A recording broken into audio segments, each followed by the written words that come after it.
Good morning student. यहाँ पे हम आज आपको क्लास 6 की एसएसटी पढ़ा रहे हैं और ये आपका पहला चैप्टर चल रहा है। इसका नाम है इंट्रोडक्शन ऑफ हिस्ट्री। ठीक है, चैप्टर का नाम है इंट्रोडक्शन ऑफ हिस्ट्री और ये आपका तीसरा वीडियो बन रहा है। दूसरा वीडियो मैं दो वीडियो बना चुकी हूँ पहले, ये तीसरा है आपका। तो मैंने कल आपको नेक्स्ट इसके पहले की वीडियो में मैंने जो पढ़ाया था आपको ज्योग्राफिकल फीचर तक पढ़ाया था, तो ये सब कुछ समझ में आ गया है। कॉजेज ऑफ कल्चरल डाइवर्सिटी, अब ये पढ़ना है। तो आपने देखा कि ज्योग्राफिकल फीचर मतलब जो हम जिस अलग अलग जगहों पे जाते हैं उनकी प्राकृतिक बनावट भी अलग अलग होती है। कहीं पहाड़ होते हैं तो कहीं मैदानी इलाका होता है, तो कहीं डेल्टा वाला इलाका होता है, तो कहीं प्लेटू रीजन्स होते हैं। इस सब चीज़ होती है, तो यहाँ उससे उनकी भौगोलिक विशेषताएं भी अलग अलग होती हैं। अब उसी के अकॉर्डिंग आपको पढ़ना है कॉजेज ऑफ कल्चर डाइवर्सिटी। ठीक है, क्या कारण होता है कि हमारे संस्कृति में विभिन्नताएं पाई जाती है। हमारी जो संस्कृति है, जो रीति रिवाज है, जो परंपरा है, सब में वो डिफरेंस रहता है, डिफरेंट पाया जाता है। तो ये देखिए, आप खुद देख लीजिए, आप जिस एरिया में रहते उससे कुछ 50 किलोमीटर की दूरी पे चले जाओगे तो वहाँ का देखिए, आप तो सभी को पता है कि 5 किलोमीटर की दूरी पे आपकी लैंग्वेज बदलते रहते हैं, लेकिन क्या अगर उससे कुछ और दूर जाओगे तो देखोगे कि आपके जो ट्रेडिशन है, जो कल्चर है, वहाँ के लोगों से कुछ डिफरेंट होता है, सेम एक जैसा नहीं होता। क्योंकि ये क्या होता है, उस क्षेत्र के लोगों के ऊपर अकॉर्डिंग करता है कि वो किस तरह से अपने कामों को करेंगे, कि वो क्या रीति रिवाज अपनाएंगे, उनका ड्रेस कैसा होगा। इस बहुत सारी बातें होती है जो उन पर डिपेंड करता है। ठीक, अपने इस चैप्टर यहाँ पे भी आपको ही देखना है। People travel from one part of the subcontinent to the other. Some travel in search of livelihood while others travel for trade. Religious leader travel to spread their teaching and message, and rulers march in with armies to conquer areas and expand their empires. Many people travel to discover new places, just as people travel within the country.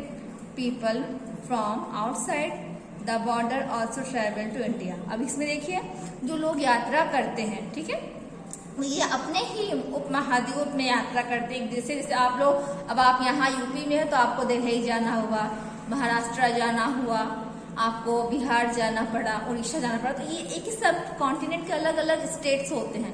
देखिए, हम जब वहाँ जाते हैं travel के लिए तो देखिएगा, आप इसी में देख सकते हो कि उनके रहन सहन का तरीका अलग होता है, उनके जो आपका जो अलग तरीका होता है। देखिए, ऐसे लोग क्या, अदर लोग भी ट्रैवल करते हैं, दूसरे लोग भी कुछ लोग ट्रैवल करते हैं अपने व्यापार के लिए, ट्रेड के लिए। कुछ ऐसे जो धार्मिक नेता होते हैं या धर्म गुरु होते हैं, वो अपने धर्म के प्रचार प्रसार के लिए भी यात्रा करते हैं। ठीक है, और जो राजा होता है, जो शासक होता है, वो ट्रैवल करता है अपने आर्मी के साथ कि हम दूसरे राज्य को जीत के अपने राज्य में उसे इमर्ज कर लेंगे, मिला लेंगे। कुछ ऐसे भी लोग ट्रैवल करते जो नए नए जगह खोज करते हैं, जो डिस्कवरीज करना चाहते हैं, वो भी ट्रैवल करते हैं। तो सारे लोग ट्रैवल के माध्यम से ही अपने कामों को वो आगे बढ़ाते हैं। इस तरह से क्या है, ये ट्रैवल करना एक कंट्री से दूसरे कंट्री में, ये क्या आउटसाइड बॉर्डर, यानी आप इंडिया से बाहर चले ब्रॉड में जा रहे हो तो वो आउटसाइड है। तो आप देखोगे कि आपको विभिन्न तरह के लोग, वहाँ डिफरेंट टाइप के लोग मिलेंगे, वहाँ की हर कल्चर आप देखोगे, जिसमें क्या आपको भी प्रॉब्लम होती है अडेप्ट होने, लेकिन जो वहाँ धीरे धीरे रह जाते हैं वो उस कल्चर को फिर अपना लेते हैं। All this led to sharing and exchange of ideas, tradition, custom and culture which further enrich the culture tradition of the Indian subcontinent. This result in the development of a unique culture characterized by its great diversity.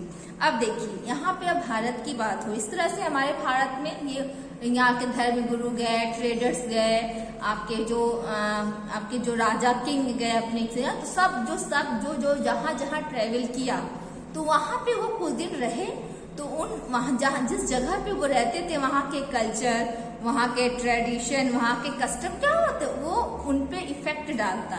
और फिर जब वो भारत में return आते तो क्या करते, वो उस कल्चर को भारत में भी अपना। जिससे क्या हो, हमारे भारत में विभिन्न तरह के कल्चर देखने को मिलते हैं। हमें वो डाइवर्सिटी, हमारे यहाँ पे यूनिक कल्चर है, हमारा कल्चर अनोखा। यहाँ पे हर तरह के लोग यहाँ पे आप देखोगे रहते हैं, और यही क्या होती है, यही एक खास विशेषता है कि हमारे भारत में डाइवर्सिटी, विभिन्नताएं पाई जाती हैं।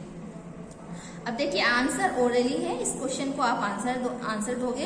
ये क्वेश्चन क्या, what is meant by turn history, आप इसे पढ़ चुके हो। व्हाट इज क्रोनोलॉजी, ये भी पढ़ चुके हो। Name the following years after the birth of Christ, ये भी पढ़ चुके हो आप। Years the period of for which we have no written records, ये भी पढ़ चुके हो। अब देखिए आगे है सोर्स।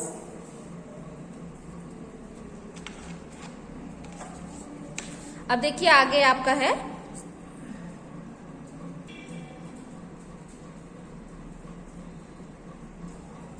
सोर्स ऑफ हिस्ट्री है। We can learn about the events of the past from many sources, these are literary, archaeological and oral sources. देखिए अब हमारे पास इतिहास को जानने की जो स्रोत है, ठीक है, वो कई तरह के हैं, पास्ट के कई तरह का सोर्स है। इसमें आपका खास जो सोर्स है वो है आर्कियोलॉजिकल सोर्स और आपका लिटरेरी सोर्स और ओरल सोर्स, ये 3 सोर्स में से डिवाइड किया गया है। Literary sources refer to written accounts from the past, और लेकिन लिटरेरी सोर्सेज क्या होते हैं, या आपके ऐसे सोर्स हैं जिसे हम लिखित रूप में प्राप्त करते हैं, ठीक है। इसमें आपके कुछ सोशल है, सोशल होते हैं, कुछ पॉलिटिकल होते हैं, कुछ इकोनॉमिक्स होते हैं, कुछ कल्चरल कंडीशन होते हैं, और ये टाइम पीरियड होता है during which they were written, और उसमें टाइम लिखा होता है। ये जो लिखित जो बुक्स आपको मिले हैं, जो लिखित रिकॉर्ड मिले हैं, वो किस टाइम का लिखा होता है। अब देखिए आर्कियोलॉजिकल सोर्स क्या, archaeological source refer to object from the past that have survived till now. This include monuments, coins, painting, sculpture, poetry etc. देखिए इसमें आर्कियोलॉजिकल सोर्स वो सोर्स होते हैं, वो ऑब्जेक्ट होते हैं, वस्तुएं होती हैं जो हम अर्थ को डिग करके प्राप्त करते हैं। कुछ ऐसी अभी भी ऐसे मॉन्यूमेंट्स है जो आज हमारे सामने देखने को मिलती हैं, वो चीजें होती, वस्तुएं होती हैं आपके, चाहे वो भवन हो, चाहे कुछ छोटी वस्तुएं हो, चाहे बड़े बड़े पेंटिंग वगैरह हो, ये सब आर्कियोलॉजिकल सोर्स में आते हैं।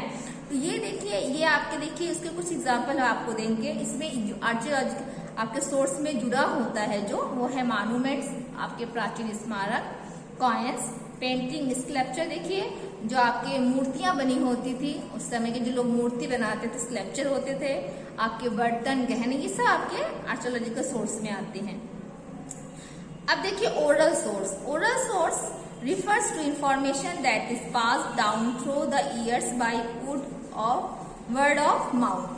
देखिए इसमें क्या, ओरल सोर्स में क्या होता है, उस समय के जो लोग आपके मुंह से बताते थे, ठीक है, वो उसका ना ही कोई रिटन रिकॉर्ड्स है, ना ही वो आर्कियोलॉजी। इसमें क्या, आपको कोई वस्तु कुछ नहीं है, उस समय के लोग मुंह से जो कहानियां बताते थे वही आपका ओरल सोर्स होता है। और इसमें क्या आता है, सॉन्ग, स्टोरीज, माइथ, लीजेंड्स, कुछ कहानियां हैं, कुछ गाने हैं, कुछ आपकी कहावतें हैं, कुछ जैसे कहते हैं माइथ, मतलब कुछ आपकी, देखिए अभी भी बहुत सारी ऐसी बातें होती हैं जो बहुत सब कहते हैं बहुत बड़ा समस्या, वो ओरली होता है, ठीक है। ओरली लोग जैसे बहुत से देखिएगा आप, बहुत सारे ऐसे साधु होते हैं जो ओरली ही लोगों को बताते रहते हैं। तो ये सब क्या होता है, ये आपका ओरली सोर्स होता है।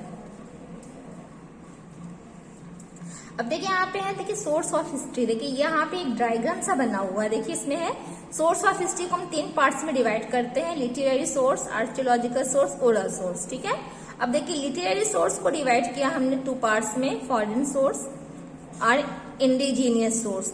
अब देखिए फॉरेन सोर्स को डिवाइड किया गया, text of foreign travellers like Megasthenes and वाइयान। देखिए फॉरेन सोर्स में ऐसे लोग जो हमारे भारत में भ्रमण के लिए आए थे फॉरेन से, उन्होंने जो लिखा बुक, उन्हें फॉरेन सोर्स में जैसे मेगास्थनीज और फाइयान आए थे। देखिए इंडिजीनियस सोर्स में वर्क्स ऑफ इंडियन राइटर।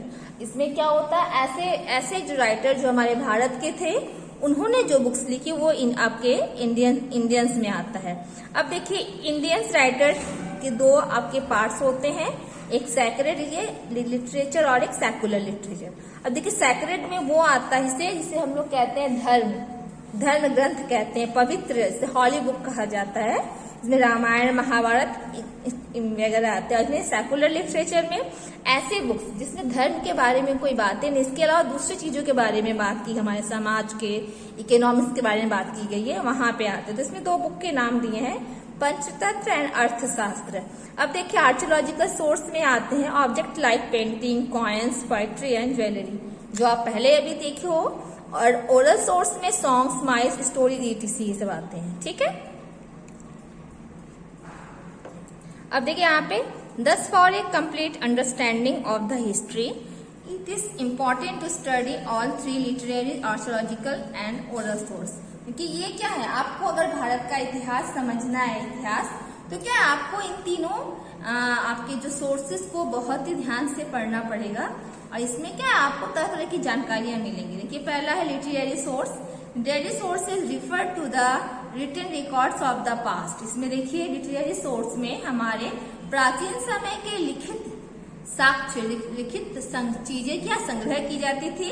और उस समय क्या था आपका 13th सेंचुरी में पेपर को इंट्रोड्यूस कर दिया गया। पेपर की खोज हो चुकी थी।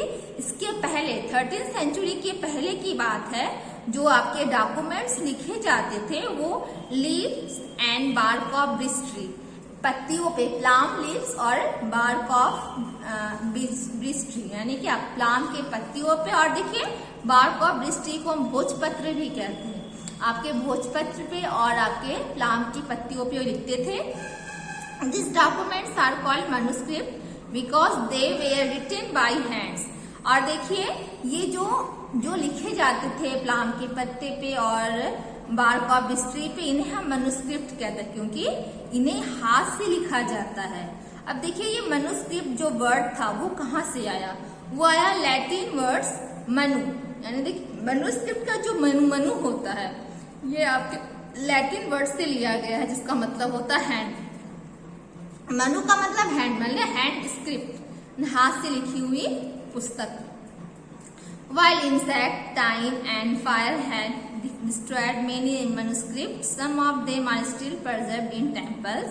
अब देखिए यहाँ पे कुछ ऐसे मैंने प्राचीन समय से बहुत पास्ट से मनुस्क्रिप्ट है, तो कुछ मनुस्क्रिप्ट जो इंसेक्ट ने, कीड़ों ने खराब कर दिया टाइम के अकॉर्डिंग, बहुत लंबे समय तक के, और कुछ तो आग में जल गए। लेकिन कुछ ऐसे मनुस्क्रिप्ट जो आज भी बचे हुए हैं उन्हें हम प्रिजर्व, उन्हें सुरक्षित रखा गया है मंदिरों में, मोनार्चीज एंड लाइब्रेरीज में, आपके जो बौद्ध जो संघ होता है उसमें, और आपके पुस्तकालय में। These manuscripts given information on a wide range of subjects like medicine, science, religious practice and beliefs। और देखिए इस मनुस्क्रिप्ट में आपके इसके अलावा आपके अदर भी सब्जेक्ट हैं, जैसे आपकी मेडिसिन की है, साइंस की है, रिलीजियस प्रैक्टिस है, सब इसके अलावा और भी बातें इस पुस्तकों में है। In North India manuscript were written in Sanskrit. हमारे उत्तरी भारत में जो मैन्युस्क्रिप्ट लिखे जाते थे उसकी लैंग्वेज थी संस्कृत, पाली और प्राकृत। वाइल इन द साउथ, जबकि दक्षिण भारत में तमिल में लिखी जाती थी। अब देखिए आगे, literary sources can be classified into indigenous and foreign sources. अब देखिए लिटरेरी सोर्सेज को क्या, देखिए यहाँ पे अपने पढ़ा था, यहाँ पे ना इंडिजीनियस पढ़ा था, इसमें पढ़ा था। देखिए इसको 2 पार्ट्स में डिवाइड करते हैं, फॉरेन एंड इंडिजीनियस। तो फॉरेन जो होते हैं वो विदेशियों के द्वारा लिखे जाते हैं, और इंडिजीनियस है जो हमारे भारत के इंडियन राइटर्स के द्वारा लिखे जाते हैं। देखिए फॉरेन वर्क्स में देखेंगे हम, foreign works include text by foreigners who visited India at some time और द अदर। क्या था ये जो फॉरेनर वर्क्स जो था, ये फॉरेनर के द्वारा लिखी हुई पुस्तकें थी, जो क्या थे हमारे भारत में कुछ समय समय पे जो भ्रमण के लिए आए थे। इसमें उन्होंने अपने एक्सपीरियंस, अपने अनुभव को रिकॉर्ड किया था।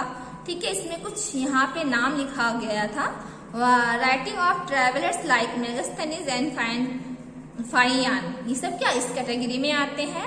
अब देखिए इंडिजीनियस लिटरेचर के बारे में जानना था, इसमें देखिए इंडिजीनियस जो लिटरेचर था उसे भी हम 2 टाइप्स में डिवाइड करते हैं। एक था आपका सैक्रेड और एक था सेक्युलर लिटरेचर। देखिए सैक्रेड में आते थे writing on religious theme are refer to as sacred और रिलीजियस लिटरेचर। ऐसे पुस्तकें जो आपके धर्म से संबंधित होती थी, ठीक है, उसे हम सैक्रेड या रिलीजियस लिटरेचर कहते थे।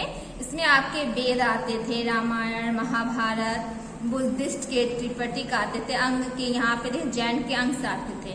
अब देखिए writing which are not religious in nature and term at secular literature. ऐसी पुस्तकें, ऐसे आपके बुक्स जो थे क्योंकि आपके धर्म से संबंधित नहीं थे, वो अदर, उसका जो प्रकृति था उस बुक की जो नेचर थी वो क्या थी, आपकी अदर थी, धर्म से हटके थी, तो ऐसे बुक को हम सेकुलर लिटरेचर कहते हैं। और इसमें क्या, इसमें जो इस बुक्स में जो चीजें होती थी वो पोएट्री थी, ड्रामा थी, ग्रामर के कुछ काम थे, साइंस थे, पॉलिटिक्स, इसमें देखिए कुछ और बुक्स के इसमें नाम बताए जा रहे हैं। Arthashastra by Kautilya, Abhijnana Shakuntalam by Kalidasa and folk tales such as Panchatantra are some example of secular literature. यहाँ तक मैंने पढ़ा है, इसके बाद मैं नेक्स्ट पढ़ाऊंगी, तो इसकी यहाँ पे स्टॉप करते हैं, इसको आप पढ़िएगा।